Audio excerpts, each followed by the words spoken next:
Our channel. అయితే మనకు ఈరోజు సుమన్ అన్న అండ్ మన కళ్యాణ్ నామినేషన్లో ఎవరు ఎలా మాట్లాడారు, అలాగే ఎవరిది కరెక్ట్ అనేది కూడా మాట్లాడుకుందాము.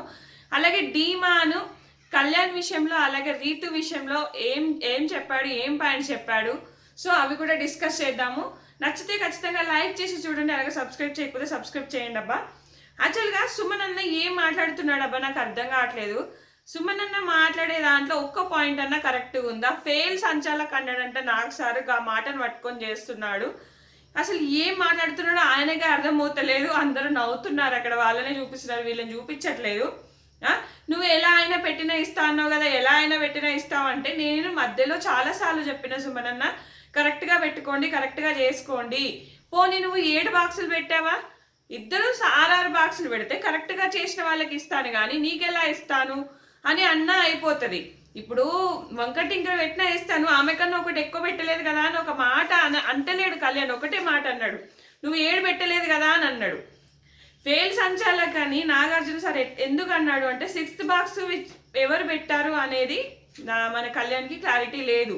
అందరూ నమ్మిచ్చారు, అక్కడ మన రాంబాబు నమ్మిచ్చాడు అన్నమాట. దృశ్యం సినిమాలో నేను లలిత ప్రవచనాలకు వెళ్ళాను, లలిత ప్రవచనాలకు వెళ్ళాను అని ఎలా చెప్తాడో ఇక్కడ నేనే ముందు పెట్టాను అని చెప్తాడు. ఇక్కడ వాళ్ళు కూడా అందరూ సుమనన్న పెట్టాడు, సుమనన్న పెట్టారు అనేసరికి కళ్యాణ్ అక్కడ కొంచెం కన్ఫ్యూజ్ అయ్యాడు. కన్ఫ్యూజ్ అయ్యేసరికి అక్కడ ఆయనకు నాకు సార్ ఏమనంటే నీకు 6th బాక్స్ సంజన పెట్టిందా సుమనన్న పెట్టడా అనేది క్లారిటీ లేదా అనే విషయంలో తిట్టాడు తప్ప ఆ బాక్సెస్ విషయంలో ఆ విషయంలో సంచాలకగా చేసిన దానికి కాదు. అంటే నువ్వు నీకు క్లారిటీ లేదా ఎవరు పెట్టారన్నది నువ్వేం చూస్తున్నావు సంచాలకగా అనే విషయంలో ఫెయిల్ సంచాలక్ అన్నాడు. కానీ ఈయనకి ఇవ్వలేదని ఫెయిల్ సంచాలక్ అనలేదు. సుమనన్న ఏమన్నాడంటే నువ్వు ఎలా పెట్టినా ఇస్తాను కదా, ఎలా పెట్టినా అంటే నువ్వు ఎలా పెట్టినా ఇస్తా కానీ నువ్వు ఒకటి ఎక్కువ పెట్టలేదు కదా. ఇద్దరు సమానంగా పెట్టినప్పుడు ఇద్దరిలో ఎవరు కరెక్ట్గా టవర్ కట్టారనేది వాళ్ళకి ఇస్తారు కానీ వంకటింకర కట్టిన వాళ్ళకి ఎట్లా ఇస్తారు అబ్బా? అదే నువ్వు 7 బాక్సులు పెట్టినావు అనుకో, ఆమె కన్నా ఒకటి ఎక్కువ వంకటింకర పెట్టినా నీకు ఇస్తుండే. ఈ మాట స్పష్టంగా కళ్యాణ్ చెప్పొస్తలేదు. అక్కడ కళ్యాణ్ అలా క్లారిటీగా చెప్తే బాగుండేది. ఎలా పెట్టినా ఇస్తా అంటే కరెక్ట్ పెట్టిన ఆమె కాకుండా నీకెలా ఇస్తాను సుమనన్న అనేది డిఫెండింగ్ చేసుకుంటే బాగుండేది. అప్పటికి బాగా డిఫెండింగ్ చేసుకున్నాడు.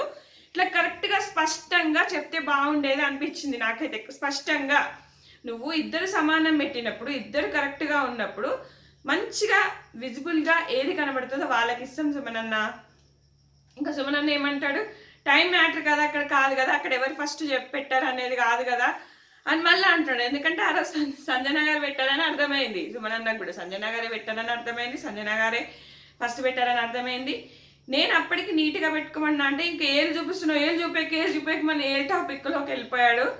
అసలు ఏం మాట్లాడుతున్నాడో ఏమో. నేను పెట్టాను కదా, నువ్వు చెప్పినాక నేను పెట్టాను కదా అంటాడు. ఎక్కడ పెట్టావు సుమనన్న, నువ్వు సరి చేసుకోలేదు, 4 బాక్సుల వరకే పెట్టి ఊరుకున్నారు, తర్వాత నేను మోటివేట్ చేశాను కాబట్టి పెట్టారు మీరు అని చెప్తున్నాడు. నేను చెప్పాను కదా నేను కూడా పెట్టాను కదా అంటాడు. ఎక్కడ పెట్టిరు సుమనన్న లాస్ట్కి అంటాడు. ఇంకా మాట్లాడాడు, వెళ్ళిపోతాడా. అందుకే నీకు ఆ రోజు నాకు సార్ చెప్పారు కదా నువ్వు ఫెయిల్ సంచాలక్ అన్నా కదా, ఒక్కటి పట్టుకున్నాడు. అసలు తప్పే. యాక్చువల్గా సుమనన్న నాకు ఏం మాట్లాడాలో ఎలా మాట్లాడాలో ఏంటో కొన్ని అర్థం కావు. ఇంకేంటంటే సుమనన్న చెప్తే కరెక్టే ఉంటుంది. సుమనన్న అసలు ఏదైనా మాట్లాడితే అందులో నిజాయితీ ఉంటుంది కాబట్టి సో ఇది కూడా అట్లా నమ్మించబోయాడేమో అనిపించింది నాకు.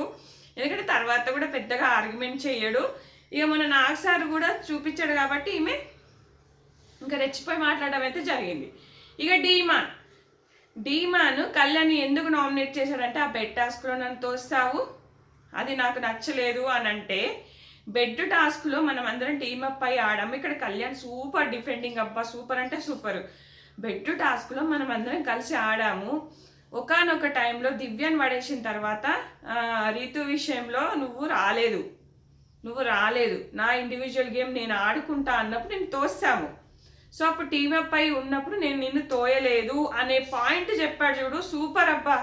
దానికి టీమ్ అని చెప్పట్లేదు కరెక్ట్ సమాధానము. ఎంతసేపు నన్ను తోసావు నువ్వు అక్కడ రీతు దగ్గర. మళ్ళీ ఇంకొకటి ఏంటంటే అప్పుడు బ్యాక్ స్టాప్ చేసిన విషయం అప్పటి నుంచి క్యారీ ఫార్వర్డ్ చేస్తున్నాడు, అది అస్సలు బాగాలేదు డీమోంది. ఎందుకంత అప్పటి నుంచి క్యారీ ఫార్వర్డ్, తర్వాత బిట్టర్ గార్డ్ జ్యూస్ ఇస్తావు, తర్వాత ఏదో ఒక టైంలో కళ్యాణ్ని చేస్తూనే ఉన్నాడు అప్పటి నుంచి. ఆ శ్రీజ విషయము అదే అప్పుడు కళ్యాణ్ని క్యాప్టెన్సీ రేస్ నుంచి తీసేశారు కదా, అప్పటి నుంచి అబ్బా ఒక్కటే మనసులో పెట్టుకున్నాడు డీమాను. మళ్ళీ ఇంకొకటి తనుజ పాయింట్లో కూడా తర్వాత చెప్తాడు. తనుజ పాయింట్లో ఏంటంటే ఆమె నన్ను ఉమెన్ కార్డు తీసినప్పుడు నేను సాటుకు చెప్పాను తనుజకి. సో తను అలా చేయడం తప్పును, వాడు ఏడుస్తున్నాడు, వాడు బాధపడుతున్నాడు, కానీ నువ్వు అప్పుడే ముంగటే నాకు ఎందుకు చెప్పలేదనే విషయంలో బాధపడ్డాడు. కానీ ఆ విషయంలో కూడా ఫుల్గా మంచిగా డిఫెండింగ్ చేసుకున్నాడు. సో కళ్యాణ్ ఇంకొక మాట వచ్చేసి ఏంటంటే డీమాన్కి మంచి ఫీడ్బ్యాక్ ఇచ్చిండు, మస్తు ఫీడ్బ్యాక్ ఇచ్చిండు. అబ్బా ఎందుకు అంటే నిన్ను తీసేగానే ఆగిపోతున్నావు అక్కడికే, నువ్వు తర్వాత ఏదో ఒకటి గేమ్లో ఇన్వాల్వ్ అవ్వు, ఏదైనా తీసేయగానే పక్కకు జరిగిపోయి నీ పని నువ్వు చేసుకుంటూ కూర్చుంటున్నావు. రెబల్ అని చెప్పాక రెబల్ నిన్ను తీసేశాక నువ్వు గేమ్లో ఎందుకు ఉండట్లేదు, వాళ్ళని కనిపెట్టే ప్రయత్నం ఎందుకు చేయట్లేదు.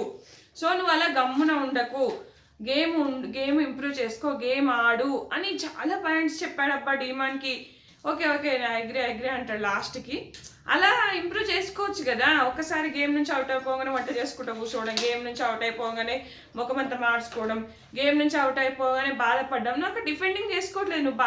నువ్వు అప్పటి నుంచి నువ్వు గేమ్ ఆడాలి. నీకన్నా ఫస్ట్ పోయినా కదా నేను దివ్యతో వీళ్ళతో అందరినీ రెబల్ లెవెల్ అనేది రాబట్టాను. నువ్వు అలా ఉండట్లేదు, అలిగి కూర్చుంటున్నావు, గేమ్లోకి రావట్లేదు అని చెప్పేసి కళ్యాణ్ అసలు సూపర్ పాయింట్స్. ప్రతి ఒక్క దాంట్లో మస్తు పాయింట్స్ పెట్టినట్టు అనిపించింది నాకు నిజంగా. అందుకే నేను కళ్యాణ్ గెలిచినట్టే అని పెట్టాను. ఎందుకంటే కళ్యాణ్ చుట్టూరానే నామినేషన్స్ అయ్యాయి ఈరోజు అనిపించింది నాకు.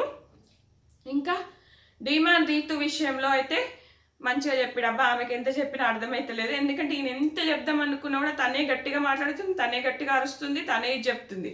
యాక్చువల్గా డీమాన్ కొంచెం పొసెసివ్గా ఫీల్ అవుతున్నాడు. నిన్న నైట్ కళ్యాణ్ రీతు మాట్లాడుకుంటుంటే ఈయన వెళ్ళిపోయాడు అనమాట. అక్కడి నుంచి వెళ్ళిపోతుంటే ఆగు అనడం కానీ నాతో మాట్లాడడం కానీ అనేది పొద్దున్న మనకు లైవ్లో డిస్కషన్ అయింది. వాళ్ళిద్దరి మధ్యలో గొడవ అయింది, చిన్నపాటి గొడవ. ఆ గొడవలో ఇంకా మనకు ఇక్కడ డీమాన్ ఏంటంటే బాధపడుతుంటే అర్థమైపోతుంది. నువ్వు కళ్యాణ్తో మాట్లాడుకుంటూ కూర్చుంటున్నావు, నేను పోయినా కూడా నన్ను పట్టించుకోవట్లేదు, కనీసం నాతో మాట్లాడట్లేదు, నాతో మాట కంటిన్యూ చేయకుండా మీరిద్దరే మాట్లాడుకుంటున్నారు అని ఫీల్ అయ్యాడు. నాకు అది మంచిగా అర్థమైంది, ఫీల్ అయినట్టుగా. సో అక్కడ కళ్యాణ్ ఏదో క్యాజువల్గానే మాట్లాడుతున్నాడు. అసలు ఇంకా కళ్యాణ్కి పోయి రీతు చెప్తుంటే ఓహో నేను మాట్లాడడం మనకి ఏమైనా ఇబ్బంది అయిందా అని కళ్యాణ్కి అర్థమైపోతుంది. యాక్చువల్గా జోక్ అనమాట అది. ఇక్కడ రీతు ఏమనుకుందంటే డీమాన్ ఏదో బాధపడి నిద్ర వస్తుందని వెళ్ళిపోయావు అనుకున్నా, నువ్వు అంత ఫీల్ అవుతావని నాకు తెలీదు, అది ఇదని రీతు చెప్తుంది. పొద్దున కూడా ఒకటే రచ్చ. కానీ ఇక్కడ డీమాను వైల్డ్ కార్డ్స్ వచ్చినప్పుడు ప్రతి ఒక్కరు రీతు వాళ్ళ గేమ్ చెడవుతుందన్నా కూడా అటు ఇటు మేనేజ్ చేయలేక, అటు ఇటు చెప్పలేక చాలా సఫర్ అయ్యాడబ్బా. రీతు అప్పుడు కూడా ఊకే నా మీద ట్రస్ట్ లేదా, నా మీద అది లేదా అని సతాయిస్తూనే ఉంటుంది, గట్టిగా అరుస్తుంటుంది. మళ్ళీ ఇంకొకటి మొన్న అంత లొల్లవడం వల్ల ఇట్లా మ్యాన్ హ్యాండ్లింగ్ అయింది, అప్పుడు అపాలజీ అయింది. అప్పటి నుంచి ఇంకా డీమాన్కి ఆ బాధ అలాగే ఉండిపోయింది. అందుకే కొంచెం చాలా బాధపడుతున్నాడు ఆ విషయంలో. సో ఇంకా నార్మల్గా చెప్తే వినట్లేదు చెప్పేసి ఇంకా నామినేట్ చేసి అయితే చెప్పేశాడబ్బా. సూపర్ అనిపించింది. సో డీమాన్ గురించి మాత్రం కళ్యాణ్ సూపర్గా చెప్పాడు. సుమన వర్స్ట్ నామినేషన్స్ అనిపించింది నాకైతే. ఖచ్చితంగా నచ్చితే లైక్ చేయండి, ఫాలో అవ్వండి. Thanks friends.